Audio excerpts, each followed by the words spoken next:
भारत नाम है जिसका भारत के अंदर मैं समझता हूं कि आप दलितों की, मुस्लिमों की और ओबीसी की अगर आज हिंदुस्तान भारत के अंदर कोई आवाज उठा रहा तो केवल ये पत्रकार है साथियों, वरना कोई पत्रकार नहीं है। सारे पत्रकार दलाली कर रहे हैं आज। क्यों डरते? मीडिया की दलाली करते। किसी ने आज तक भारत के प्रधानमंत्री लाल किले से खड़े होकर के कहते हैं कि मैंने 100 लाख करोड़ का बजट दे दिया। किसी पत्रकार के अंदर, किसी पत्रकार की मां ने इतना दूध नहीं पिलाया कि 28,000 करोड़ भारत का कुल बजट है और 100 लाख करोड़ का प्रधानमंत्री बजट देते। कितनी शर्म की बात है। झूठ बोलते हैं। अरे यार, पूरे विश्व में अगर कोई प्रधानमंत्री होगा तो वो हमारे देश का होगा कि जितना हमारा उम्र नहीं होगा उससे कई गुना ज्यादा फ्लाइट में उड़ के अब पूरे हिंदुस्तान के बच्चों को अन्न व्यवस्था बिगाड़ के और रोड पे ला दिए। मोदी भक्त है, मोदी भक्तों के सामने बोलने की जरूरत नहीं है। भक्त है, हाँ मोदी भक्त है। हम कुछ नहीं करते, मार्केटिंग बहुत अच्छा करते हैं। ये कह रहे भाई साहब हमारे मोदी जी खराब है। खराब भी नहीं है और उतने अच्छे भी नहीं है। इतने अच्छे बोलना चाहिए, उतने अच्छे भी नहीं है। सर केजरीवाल सरकार है, अपनी जगह केजरीवाल अच्छे हैं, लेकिन मोदी जी की वजह से अच्छे हैं। वो चाइना घुस कर अरुणाचल में घर बना, चाइना को तो बिल्कुल साइड ही कर दिया। चाइना कहाँ घुस गया, क्या कर रहे हैं? चाइना साइड किया तभी तो ये हाल। और क्या अच्छा किया है? 2-4 को काम हमें गिनाइए। अरे सर देश के लिए बहुत अच्छा काम करा। हमारे यहाँ बीमारी आने से पहले रोक दी उन्होंने। और मैं मोदी जी से बहुत बहुत बहुत बहुत ज्यादा खुश हूँ, क्योंकि जो देश का नेता मोदी जैसा दोबारा हम लोगों को नहीं मिल सकता है। मोदी जी ने ऐसे काम किए हैं जिनकी गिनती नहीं है। एक आध काम बताइए ना। मोदी जी ने विमान खरीदे, लड़ाकू विमान खरीदे, देश के लिए इतना अच्छे काम किए हैं। ओबीसी का उससे क्या फायदा होगा? अरे ओबीसी के 27 नेता मंत्री बना रखे मोदी जी ने। आरक्षण तो खत्म हो रहा है। तो आरक्षण खत्म हो रहा है तो आरक्षण तो कुछ परसेंट तो मिल ही रहा है। अच्छा, कुछ परसेंट तो मिल रहा है ना आरक्षण। कहाँ जागृति आ रही है? एक भी ओबीसी का आदमी सेक्रेटरी नहीं है, जज नहीं है, मीडिया में नहीं है, बिजनेस में नहीं है। उसी की लड़ाई लड़ रहे हैं। मुख्यमंत्री प्रधानमंत्री मोदी के खिलाफ लड़ूंगा मैं। नमस्कार, मैं शंभू कुमार सिंह। आज ऐतिहासिक दिन है, 7 अगस्त है और आज एक बड़ा आयोजन हो रहा है ओबीसी का तालकोटरा स्टेडियम में। मेरे साथ एक नंद किशोर बघेल है, बड़े नेता हैं और बहुजन आंदोलन के बड़े चेहरा रहे हैं। इनकी पहचान ये नहीं है कि इनके बेटा मुख्यमंत्री हैं। नंद किशोर बघेल की एक पहचान रही है कि पूरे हिंदी पट्टी में इन्होंने बहुजन आंदोलन को चलाया है और SC ST OBC माइनॉरिटी को एकजुट किया। और सबसे बड़ी बात है, कर्मकांड के खिलाफ बात करने पर 2 बार जेल जा चुके हैं। 2 बार जेल गए ना? हाँ, तो एक बार तो आपका बेटा मुख्यमंत्री थे, फिर भी जेल चले गए। हाँ, तो कितना जगह आपका ओबीसी समाज से पूरे देश में जागृति आई है? पूरे देश में जागृति आई। कहाँ जागृति आ रही है? एक भी ओबीसी का आदमी सेक्रेटरी नहीं है, जज नहीं है, मीडिया में नहीं है, बिजनेस में नहीं है। उसी की लड़ाई लड़ रहे हैं। एक साथ थोड़ी आती जागृति। तो कैसे अब आगे कैसे लड़ाई लड़ेंगे? मुख्यमंत्री प्रधानमंत्री मोदी के खिलाफ लड़ूंगा मैं। अब तो संविधान लोग कह रहे हैं खत्म होने वाला है। खत्म हो जाएगा। नया संसद बन गया, RSS के पास बहुमत है, संविधान खत्म कर देगी। क्या कर लेंगे आप लोग? ओबीसी तो खाली दलितों पर अत्याचार करने में आगे है, मुसलमानों से लड़ने में आगे है। उसको अपना संवैधानिक हक नहीं चाहिए। नहीं, ऐसा नहीं होगा। वो मुसलमानों से लड़ाई नहीं करेंगे। मुसलमान हमारे वोटर हैं और वो संविधान खत्म नहीं हो सकता। तो सोचिए, इस उम्र में भी जब आराम कर सकते थे, बेटा मुख्यमंत्री है, नंद किशोर बघेल जी जो है वो सड़कों पर घूमते हैं और समाज को जागरूक करने का आंदोलन चला रहे हैं। और भी आम लोगों से बात करेंगे कि उनके शुक्रिया हमें समय देने के लिए जी। तो और लोगों से बात करेंगे कि वो लोग क्या सोच रहे हैं। और सोचिए, कल्पना कीजिए कि कम्युनिटी, बड़ी कम्युनिटी है ओबीसी की, और उनसे लोगों से बात करेंगे जिसमें सोचिए सिख हो, ईसाई हो, क्रिश्चियन हो, मुस्लिम हो, सब आते हैं। और भी लोग। कहाँ से आए आप लोग? करीमनगर से है। करीमनगर, तेलंगाना। तेलंगाना, हाँ, करीमनगर। वहाँ कितना आंदोलन चल रहा है ओबीसी का? బీసీ కే మన బీసీలంతా ఏకమయ్యి ఇవాళ మన రాజ్యాధికారానికి మనము ఒక అడుగు వేస్తున్నాం కాబట్టి బీసీలంతా ఏకం కావాలని ఈ మీటింగ్ పెట్టిర్రు. మీటింగు వేల మంది జనం తరలి వచ్చిర్రు. అదేవిధంగా బీసీలంతా మనకు 50% రిజర్వేషన్ కూడా లేకపోవడము, బీసీలను అణగదొక్కే ప్రయత్నం చేస్తుంది గవర్నమెంట్. అలాంటి ప్రయత్నాలు చేయకుండా బీసీ ఎస్టీ ఏకమైతే 1,40,000 జనాభా ఉంది. బీసీలు అంతా ఏకమైతే మనదే రాజ్యాధికారము అని నేను చెప్తున్నాను. తెలంగాణ రాష్ట్ర బీసీ సంఘ ఉపాధ్యక్షుని కొలిపాక శ్రీనివాస్. आप कहाँ से हैं? नागपुर से। नागपुर से हैं। हाँ। कितनी जागरूकता आई है? क्या सर? कितनी जागरूकता आई है ओबीसी में? बहुत सारी जागरूकता आ रही है। इस लड़ाई से आज ये 7वां राष्ट्रीय अधिवेशन है। इसके पहले 6 राष्ट्रीय अधिवेशन हो चुके हैं। धीरे धीरे काफ़ी जागृति आ रही है और ऐसी ही जागृति आई तो सरकार को एक दिन झुकना पड़ेगा और उनका जो मोदी जी से खुश है कि नहीं आप लोग? सर ये इसका क्वेश्चन, इसका आंसर तो मैं नहीं दे सकता, लेकिन वो अगर अच्छा कार्य करते तो खुश है। वो अगर हमारे फेवर में काम करते आप लोग कहाँ से आए? हम लोग दिल्ली से आए हैं। तो खुश है मोदी जी से कि नहीं? नहीं, अभी तो बिल्कुल खुश नहीं है। कोई तो कह रहे हैं कि हम ओबीसी हैं। अरे ओबीसी है, ओबीसी के लिए कुछ करेंगे जब तो हम खुश होंगे। कुछ कर ही नहीं रहे ओबीसी। अरे 27 मंत्री बना दिए। अरे 27 मंत्री कहाँ, इतने बड़े समाज में 27 मंत्री से क्या होगा? कम से कम 60% होना चाहिए। आपका क्या नाम है? मेरा नाम महेश कुमार राठौर है। मैं दिल्ली से बिलोंग करता हूँ और मैं मोदी जी से बहुत बहुत बहुत बहुत ज्यादा खुश हूँ, क्योंकि जो देश का नेता मोदी जैसा दोबारा हम लोगों को नहीं मिल सकता है। क्या काम ऐसा कर दिया ओबीसी के लिए जो खुश? मोदी जी ने ऐसे काम किए हैं जिनकी गिनती नहीं है। एक आध काम बताइए ना। मोदी जी ने विमान खरीदे, लड़ाकू विमान खरीदे, देश के लिए इतना अच्छे अच्छे काम किए हैं। ओबीसी का उससे क्या फायदा होगा? अरे ओबीसी के 27 नेता मंत्री बना रखे मोदी जी ने। आरक्षण तो खत्म हो रहा है। तो आरक्षण खत्म हो रहा है तो आरक्षण तो कुछ परसेंट तो मिल ही रहा है। अच्छा, कुछ परसेंट तो मिल रहा है ना आरक्षण, बिल्कुल खत्म तो नहीं। लोग सहमत है? कितना पढ़े लिखे हैं? पढ़े लिखे की बात नहीं है इसमें। अरे आप कितना पढ़े लिखे हैं? मैं 10+2 हूँ। क्या करते हैं? बिजनेस है अपना। तो बेटा को आरक्षण चाहिए कि नहीं? नहीं, आरक्षण तो देखिए, आरक्षण की मांग तो चली रही है, आरक्षण के लिए तो आएगी। जब सरकारी कंपनियां ही नहीं रहेगी तो आपको आरक्षण मिलेगा कहाँ? सरकारी कंपनी नहीं रहेंगी, मतलब रेल सेल गेल वेल सब बिक रहा है, प्राइवेट हो रहा है, तो कैसे नौकरी मिलेगी? तो प्राइवेट में जॉब में नौकरी नहीं मिलेगी। तो आरक्षण तो रहेगा नहीं वहाँ। नहीं, आरक्षण नहीं रहेगा तो नौकरियां नहीं होंगी। कैसे नौकरी? वहाँ तो जातिवाद देख के आरक्षण से ही नौकरी मिलेगी। और कैसे मिलेगी नौकरी? बिना आरक्षण की नौकरी नहीं मिलेगी। कहाँ मिल रही है? क्यों नहीं मिलेगी?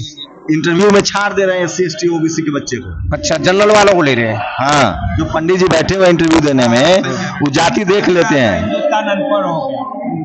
आधा हिंदुस्तान अनपढ़ हो गया। 3 के रहने वाले हैं? हम तो यूपी से हैं भैया। देखिए ये सुन लो भाई, सुनो, ये ओबीसी के बैठने में आए हैं।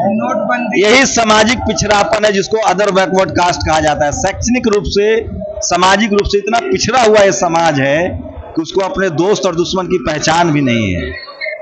चलिए, अच्छा लगा आपसे बात करके। ये आपके दोस्त हैं? हाँ जी, हाँ जी। तो बहुत बढ़िया बोल रहे हैं। हाँ, बढ़िया बोल रहे हैं, बढ़िया बोलते हैं भाई। हाँ, बहुत अच्छे हैं। सही में ओबीसी हैं? सही में ओबीसी हैं। हम खिलाफ नहीं है भाई। हमारे समाज से ही मोदी जी भी आते हैं। अच्छा लगता है मोदी जी में? सर, मोदी जी एक देश के मजबूत नेता है। मतलब कैसे मजबूत हैं? चाइना घुस गया है।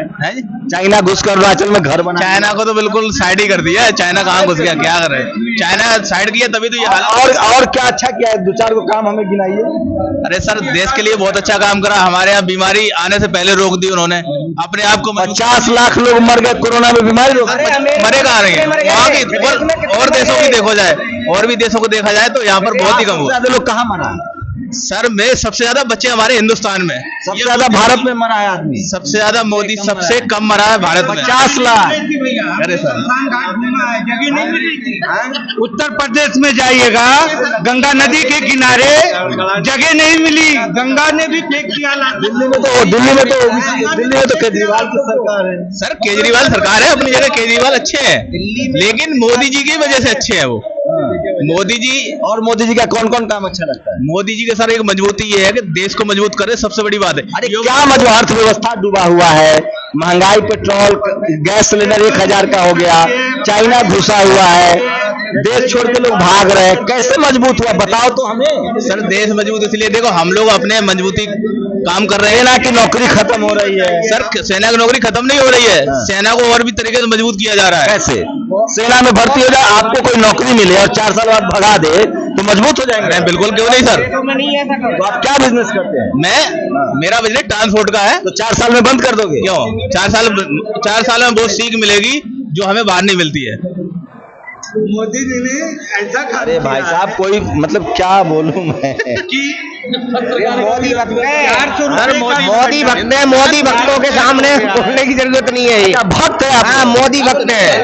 हम कुछ नहीं करते, मार्केटिंग बहुत अच्छा करते हैं, बस इतनी उनकी एक खासियत है, बाकी कोई ये नहीं। कह रहे मोदी जी खराब है। नहीं, कौन ये कह रहे भाई साहब हमारे मोदी जी खराब है। खराब भी नहीं है और उतने अच्छे भी नहीं है, उतने अच्छे बोलना चाहिए, उतने अच्छे भी नहीं है।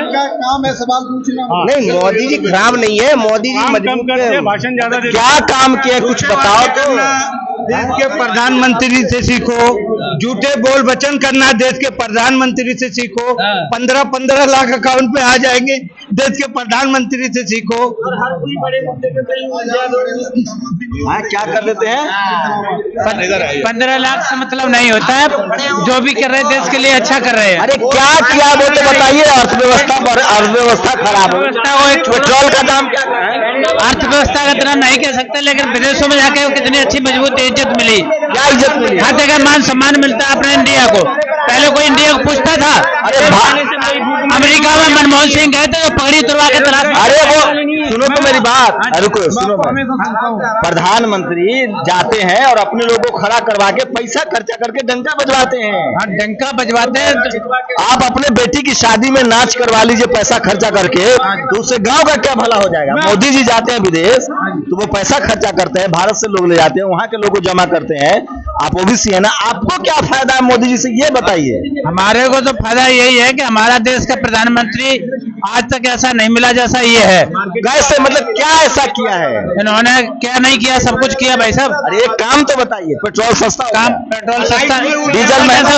पब्लिक इतनी बढ़ती जा रही, सस्ता कहाँ होगा? वाहन इतना बढ़ रहे, पेट्रोल सस्ता कहाँ से होगा? ये आदमी आपको पिछले 10 साल से लगातार सुनता आ रहा है, आज तक इसके बारे में बात नहीं हुई। नहीं भाई जी, ज्यादा फ्लाइट में उड़ने वाला ये आदमी पूरे विश्व में अगर कोई प्रधानमंत्री होगा तो वो हमारे देश का होगा, कि जितना हमारा उम्र नहीं होगा उससे कई गुना ज्यादा फ्लाइट में उड़ के और पूरे हिंदुस्तान के बच्चों को अन्न व्यवस्था बिगाड़ के और रोड पे ला दिए।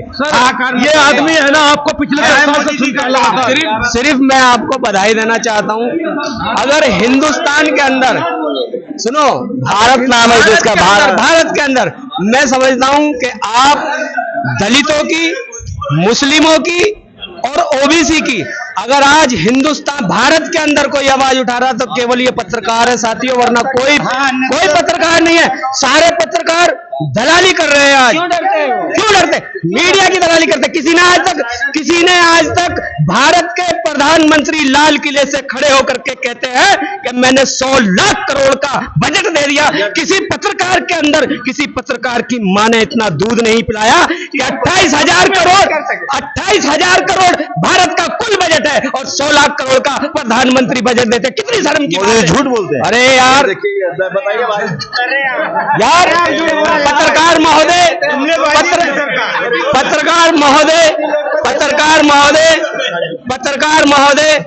मैं और मेरा परिवार दिल से आपको सलूट करता, सलाम करता। आपको मतलब ओबीसी को क्या, आप लोग ओबीसी की बैठक में आए हैं, प्रधानमंत्री ओबीसी की? जी नहीं, जाने भी नहीं देंगे, क्योंकि एक ही नेशनल दस्तक पूरे भारत के अंदर एक तो चैनल बचा है जो हमारी आवाजों को उठाने को। प्रधानमंत्री भी ओबीसी के हैं, कह रहे ओबीसी है। भाई प्रधानमंत्री जी ओबीसी के होते तो आज ओबीसी को भीख मांगने की जरूरत नहीं पड़ेगी। तो पढ़ाई लिखाई जरूरी नहीं है, नौकरी जरूरी नहीं है। अरे यार, मैं पूछना चाहता हूं भारत के ओबीसी समाज के लोगों से, अगर पढ़ाई लिखाई जरूरी नहीं है तो प्रधानमंत्री जी हमारे देश के सबसे बड़े पद पर कैसे बैठ गए? प्रधानमंत्री कैसे बन गए? भाई उन्हें तो बनना ही नहीं चाहिए था। चाय बेच के बने। अरे किसने कह दिया चाय बेच के बने? कहीं सबूत है? सबूत है? मेरे बाप ने खेती की है, मेरा बाप आज तक गांव का प्रधान नहीं बन पाया, वो मुख्यमंत्री और प्रधानमंत्री बन गए। बड़ी शर्म की बात। ये बीजेपी है कहाँ से? इसको सुनने के लिए ना बहुत बहुत धन्यवाद आपका, बहुत बहुत। हम तेलंगाना से आए। चलिए, तो देश भर कितनी जागरूकता आई है ओबीसी को लेकर तेलंगाना? हाँ, हम इधर 250 लोगों को लेके आए थे। बात है ना, ये जो रिजर्वेशन जो है काफी साल से ये लड़ाई हो रहा है। हमारे को शर्म की बात क्या है बोले तो, अब प्रधानमंत्री जो है ओबीसी बोलते हैं। अभी आप सवाल पूछे, वो सही ओबीसी नहीं होता है, वो सिर्फ आरएस के सामने एक ओबीसी को बिठाया था। आरएसएस की सरकार। हाँ, बस ये तो सही। आरएसएस से क्या दिक्कत है? वो कोई दिक्कत नहीं हमारे को। अगर बीसी रिजर्वेशन 50% दी है तो हम बहुत संतोष है, उनसे भी संतोष है। तो आप लोग तो मुसलमानों को टाइट करने में लगे हुए हैं, दलितों को परेशान कर। ओबीसी सबसे ज्यादा मुसलमान दलित से लड़ाई करते हैं। नहीं, ये बात गलत है। ये सब लोग हमारा जो रिजर्वेशन है वो सबको देना पड़ेगा, वो सिर्फ एक सेक्शन की नहीं। हम ये बात है ना, 1931 में सेंसस हुआ, बाद में अभी तक क्यों नहीं हुआ? तो सरकार ने मना कर दिया, नहीं करना है। क्यों करना है? तो भाई हमारे वोट से तुम ओबीसी को तो मंदिर चाहिए, मंदिर बन रहा है ना जाति वो बात हर एक दिन इतने जने इकट्ठा हुआ गए ना, ये लोग क्या पूछ रहे हैं? मंदिर पूछ रहे हैं, नहीं तो रिजर्वेशन पूछ रहे हैं। अभी मंदिर पूछ रहे हैं। नहीं, मंदिर चाहिए कि नहीं? हमको रिजर्वेशन चाहिए। तो पूछते हैं मंदिर की क्या जरूरत है? मंदिर की जरूरत, हर एक घर में मंदिर है। अरे नया मंदिर बनने की क्या जरूरत है? मुझे ये समझ में नहीं आता। ये लोग सब भटका रहे, जो राजकीय नायक है ना, ये मंदिर होना बोलकर भटका रहे, जनता को भटका रहे। हम ये सवाल पूछते हैं, जब कांग्रेस में is there, these people have pressurized the Congress government to introduce this bill. When they came to the power, Gopinath Munde, when they came to the power, no, BJP is not at all. They are given इस देश में बकरियों की गिनती हो रही है, जानवरों की गिनती हो रही है, लेकिन इंसानों की गिनती कराने में सरकार मना कर रही है। लेकिन जागरूकता आई है, बहुत संख्या में लोग हैं जो आज ओबीसी महासभा की बैठक में आए हैं, जागरूक हो रहे हैं। मुझे फिर भी कह रहा हूं कि इस देश में संविधान है, इस देश में डेमोक्रेसी की जड़ें गहरी है। लोग धीरे धीरे अपने अधिकारों के लिए जागरूक हो रहे हैं। आज ऐतिहासिक दिन है, 7 अगस्त है। आज ही के दिन इस देश की लगभग 60% आबादी को अपना संवैधानिक अधिकार मिला था, जिसको मंडल कमीशन कहते हैं। उस समय बीजेपी ने कमंडल यात्रा निकाली थी, सरकार से समर्थन वापस ले लिया था। देखते हैं कि धर्म की राजनीति पर, आरक्षण की राजनीति भारी पड़ती है, या फिलहाल तो देश में धर्म की राजनीति पर चुनाव हो रहा है, वोट हो रहा है, और उसमें ओबीसी शामिल है, जिसके सारे संवैधानिक अधिकार जो हैं वो छीने जा रहे हैं। आप लोग भी अपनी प्रतिक्रिया जरूर दीजिए।